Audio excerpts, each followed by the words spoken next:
এই মুহূর্তে আমরা রয়েছি দক্ষিণ এশিয়ার দ্বীপপুঞ্জ দ্বীপদেশ মালদ্বীপে। মালদ্বীপের গোরায়দু সমুদ্র সৈকতে এই মুহূর্তে অবস্থান করছি। এই সৈকতের আশেপাশের চিত্রটুকু আমরা এখান থেকে আপনাদেরকে দেখাতে চাই। এই সৈকত থেকে আমরা আশেপাশের কয়েকটি দ্বীপ দেখতে পাচ্ছি। যদিও বলা হয়ে থাকে মালদ্বীপে জনসংখ্যা হচ্ছে 5,21,000। এই 5,21,000 জনসংখ্যা শুধুমাত্র 200টি দ্বীপে বসবাস করে থাকেন, যেখানে রিসোর্ট রয়েছে 230টির মতো। যেই 230টিতে বিশ্বের নানান প্রান্ত থেকে পর্যটকরা বেড়াতে আসেন, তারা ভ্রমণে এসে সেখানে রাত্রি যাপন করে থাকেন। আরেকটি তথ্য জানিয়ে রাখতে চাই, মালদ্বীপে দ্বীপের সংখ্যা 1192টি। এই 1192টি মালদ্বীপের দ্বীপের সংখ্যা হলেও সবগুলো দ্বীপে কিন্তু মানুষ বসবাস করে না। শুধুমাত্র 200টি দ্বীপে মানুষ বসবাস করে। মানুষের সংখ্যা 5,21,000 এবং এখানে যে 200টি দ্বীপ রয়েছে, এই দ্বীপসমূহে 230টি রিসোর্ট রয়েছে। যেই রিসোর্টগুলোতে বিশেষ করে ইউরোপ, আমেরিকা এবং এশিয়া সহ বিশ্বের নানান প্রান্ত থেকে পর্যটকরা দ্বীপের সৌন্দর্যকে অবলোকন করার জন্য এসে রাত্রি যাপন করে থাকেন। যেহেতু আমরা বাংলাদেশ থেকে এসেছি, আরেকটি বিষয় জানিয়ে রাখতে চাই, বাংলাদেশ থেকে খুব সহজেই ঢাকা শহর হজরত শাহজালাল আন্তর্জাতিক বিমানবন্দর থেকে মালে বিমানবন্দর অথবা আশেপাশে বেশ কয়েকটি বিমানবন্দর রয়েছে মালদ্বীপে, সেখানে আপনারা অবতরণ করতে পারেন। এবং যে এখানে দ্বীপগুলো রয়েছে, সেখানকার 200টি দ্বীপের মধ্যে যে কোনো একটি দ্বীপে আপনারা রিসোর্ট বুকিং দিয়ে আপনাদের নির্দিষ্ট গন্তব্যে চলে যেতে পারেন। আরেকটি তথ্য জানাতে চাই, মালে বিমানবন্দর থেকে আপনাদেরকে দ্বীপে যেতে গুনতে হবে $25। অর্থাৎ বাংলাদেশ থেকে যারা আসেন তারা মালে বিমানবন্দর থেকে দ্বীপে যাওয়ার জন্য $25 এবং বাংলাদেশি টাকায় 2700 টাকা অথবা তার চেয়ে কম বেশি সময় অনুযায়ী হতে পারে। সরকারি একটি ফেরি চলে সকালে 7টায় এবং বিকেল 3টায়। এই ফেরিগুলোতে যাতায়াত করতে শুধুমাত্র খরচ হয় বাংলাদেশি টাকায় 220 টাকা থেকে 300 টাকা। আপনারা যারা বাজেট ট্যুর করতে চান তারা কিন্তু এই সময়টি কখন ফেরি চলে সেই সময়টি জেনে নেবার পরে সেই সময়েই আপনারা বিমানের টিকিট করে আপনারা নিজেদের মতো করে টাইম ফ্রেম করে এবং টাইম সেট করে আপনারা ফেরিতে যাতায়াত করতে পারেন। তাহলে আপনাদের খরচও বাঁচবে এবং বাজেট ট্যুরটি আসলে আপনারা করতে পারেন। মালদ্বীপে এখানে থাকা খাওয়ার যে বিষয়টি, এটি খুব বেশি এক্সপেন্সিভ এবং ব্যয়বহুল। মালদ্বীপে যে কোনো রিসোর্টে আপনারা যদি একদিন থাকেন, জনপ্রতি একটি রুমের খরচ হতে পারে 10,000 থেকে 50,000 অথবা যারা অতি বিলাসিতা করে থাকেন 1 লক্ষ টাকা পর্যন্ত এখানে রুম ভাড়া নির্ধারণ করা হয়ে থাকে। আপনারা যেভাবেই থাকতে চান, নিজের জীবনকে নিজের ট্যুরকে যেভাবে উদযাপন করতে চান, আপনারা ঠিক সেইভাবেই এখানে মালদ্বীপে এসে 2 দিন 3 দিন থেকে ফিরে যেতে পারেন। বিশেষ করে যারা 2 দিন থাকতে চান মালদ্বীপে এসে, তারা 50 থেকে 70,000 টাকা খরচ করে বিমান ভাড়া সহ তারা আসলে মালদ্বীপ ট্যুর দিতে পারেন। এই মুহূর্তে বিকিনি বিচে থাকলেও বিকিনি বিচ থেকে আমরা কয়েকটি দ্বীপের দৃশ্য আমরা দেখতে পাচ্ছি। বিশেষ করে মাফুসি আইল্যান্ড, যেখানে বাংলাদেশি পর্যটক অথবা বাংলাদেশি কর্মচারী যারা রয়েছেন, যারা বিভিন্ন হোটেল মোটেল রিসোর্টে ব্যবসা প্রতিষ্ঠানে চাকরি করেন, তাদের সংখ্যা কিন্তু অনেক বেশি।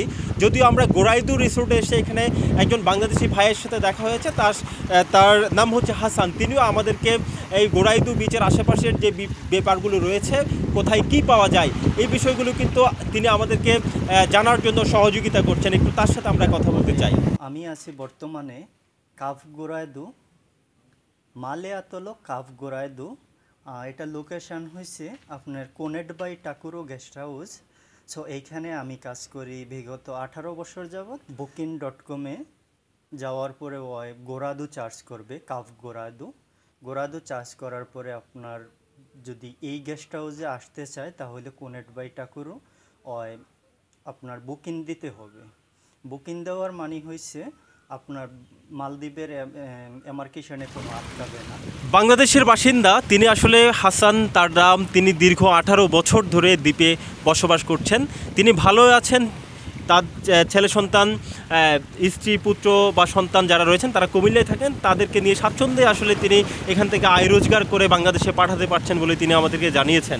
এখানে অনেকগুলো বাংলাদেশি আছে যারা বিভিন্ন হোটেল রিসোর্টে আসলে তারা কাজ করছেন এবং চাকরি করছেন, কারো যদি কোনো পরিচিত থাকে এই ধরনের, তাদের সাথে কথা বলে মালদ্বীপে আসলে তাহলে এখানে বিভিন্ন বিষয়ে সুবিধা আরও বেশি পাওয়া যায়। অর্থাৎ খাবারের দাম কোথায় বেশি কোথায় কম, রুমের ভাড়া কেমন এবং কোথায় কি দেখা যায় কোথায় কি পাওয়া যায়, এই তথ্যগুলো কিন্তু তারা আগে থেকেই তারা বাংলাদেশিদেরকে দিতে পারে। সেই কারণে আসলে এখানে চলাফেরা করতে ঘুরতে বেড়াতে অনেক বেশি সুবিধা হয় পর্যটকদের জন্য, বিশেষ করে বাংলাদেশি পর্যটকদের জন্য।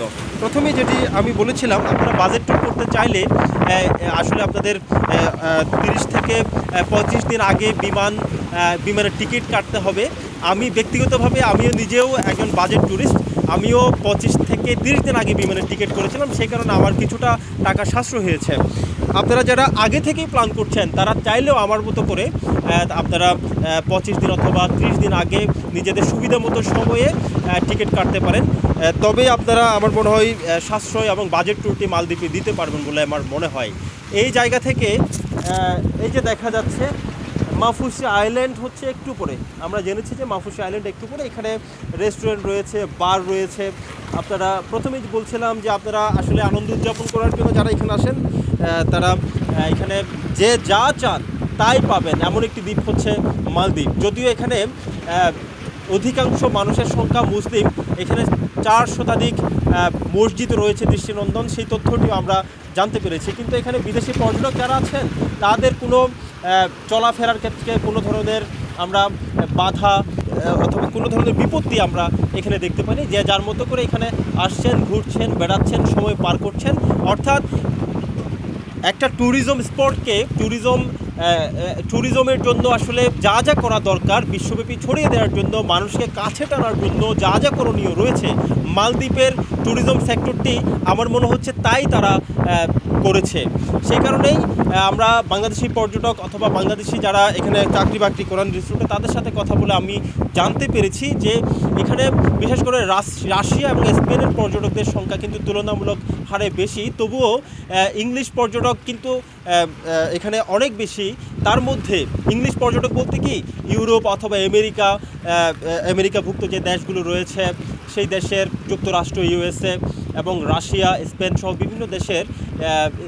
বিভিন্ন দেশের পর্যটকরা এখানে আসেন। তারা নিজেদের মতো করে সময় উদযাপন করতে পারেন, সময় কাটাতে পারেন বলেই তারা আসলে মালদ্বীপে আসেন।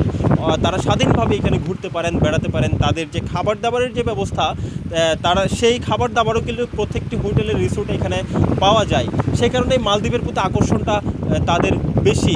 অর্থাৎ এক কথায় বলা যায় বিদেশি পর্যটকদেরকে কাছে টানার জন্য মালদ্বীপবাসী যা যা করণীয় তাই করেছেন। সেই কারণে মালদ্বীপের প্রতি ইংলিশ ফরেনার যারা আছেন তাদের আকর্ষণ বেশি, এবং তারা বছরের বড় একটি সময়, বিশেষ করে অক্টোবর থেকে জানুয়ারি, ফেব্রুয়ারি, মার্চ, এপ্রিল এই 7 মাস পর্যন্ত পর্যটকদের আনাগোনা এখানে বেশি থাকে। এবং পর্যটন সিজন ছাড়া অন্য যে সময়টা, এই অন্য সময়টাতে যারা এখানে আসতে চান, যারা আসেন, তারা কিন্তু খুব কম সময়ের মধ্যে খুব কম টাকার মধ্যে তারা এখানে ঘুরে যেতে পারেন বলে আমরা জানতে পেরেছি। তো বাংলাদেশ থেকে যারা এখানে আসতে চান, মালদ্বীপ সম্পর্কে আমি চেষ্টা করেছি সংক্ষিপ্ত কিছু তথ্য আপনাদেরকে জানিয়ে দেওয়ার জন্য। যারা আসলে বাংলাদেশ থেকে মালদ্বীপে বেড়াতে আসতে চান, নিশ্চয়ই আপনাদের এই ভিডিওটি অনেক বেশি কাজে লাগবে বলে মনে করছি। নিশ্চয়ই নতুন কোনো ভিডিও নিয়ে আপনাদের সামনে আবারও হাজির হব। সেই পর্যন্ত সবাই ভালো থাকবেন, সুস্থ থাকবেন। বাই।